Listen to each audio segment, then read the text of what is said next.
sholat. Ya. Saya melanjutkan Shirley tadi sama Yohana. Ya. Nah, tolong bujuk saya supaya sholat. Puasa saya lakukan, semua saya lakukan kecuali sholat.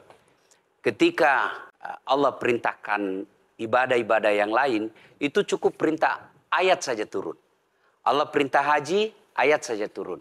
Allah perintah puasa, ayat saja turun. Allah perintah bayar zakat, ayat saja turun. Tapi ketika Allah perintah sholat, tidak boleh ayat turun. Nabi dijemput oleh 2 malaikat, kemudian diajak naik, ketemu dengan Allah untuk menerima perintah ini.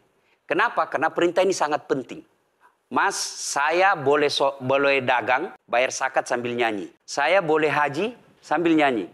Tawaf, labbaik Allahumma labbaik, labbaik la syarika lak labbaik. Boleh. Ya, saya bayar zakat boleh sambil nyanyi. Begadang jangan begadang. Kenapa? Sholat tak boleh. Allahu Akbar. Darah muda, darahnya batal sholat saya. Kenapa? Inilah puncak penghambaan kepada Allah. Jadi puncak penghambaan kalau saya meraku hamba, sholat. Yang paling mulia dalam tubuh kita, kepala. Adik-adik bercanda dipukul pantatmu masih senyum. Dorong dadamu masih senyum. Tapi jangan bercanda pukul kepalamu. Kau pukul kepala saya pasti saya marah.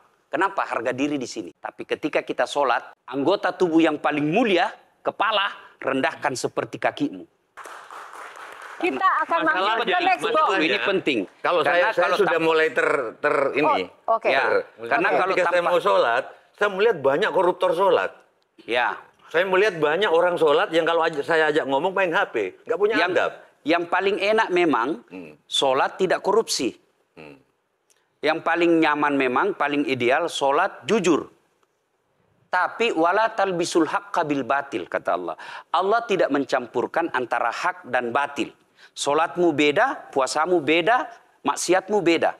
Itulah sehingga Allah hadirkan 2 malaikat.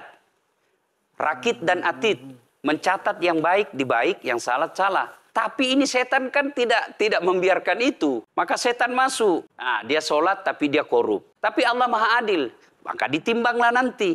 Mana yang lebih banyak, kebaikanmu atau keburukanmu. Kalau dia baik amalnya, tapi tidak ada sholatnya, sia-sia. Kenapa? Passwordnya kebaikan itu, kuncinya itu adalah sholat. Ustadz, ketika naik haji, naik pesawat. Pesawat itu mungkin dibikin orang yang nggak sholat. Iya, betul. Terus gimana dong? Nah, kursi itu mungkin dibikin orang yang nggak sholat. Iya, betul. Nah, bagi orang yang tidak sholat itu, Allah nanti perlihatkan amalnya. Yang ciptakan listrik ini luar biasa amalnya. Iya. Saya bisa dakwah karena ada mic. Dan mic itu dari orang non-muslim yang ciptakan. Maka Allah nanti pamerkan. Ini kau punya amal. Ini 10 kuda, 10 miliar kau punya amal. Mana passwordnya? Mana kuncinya? Kuncinya itulah sholat.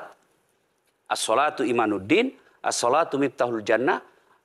Sholat itu kunci kebaikan, sholat itu tiangnya agama.